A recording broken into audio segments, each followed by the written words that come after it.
Santa Maria de Betania.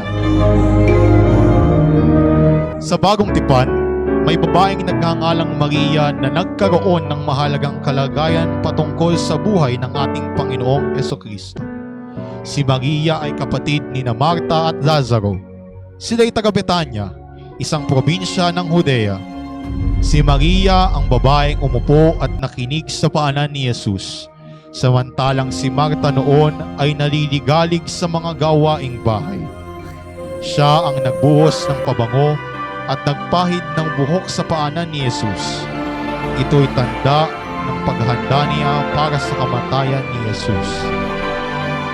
Binigyang linaw sa Romano Martirologio ang pagkakaiba ni Santa Maria de Betania, Santa Maria Magdalena at ang babaeng makasalanan na nakapwa nagbuhos ng pabango sa paanan ng ating Panginoon.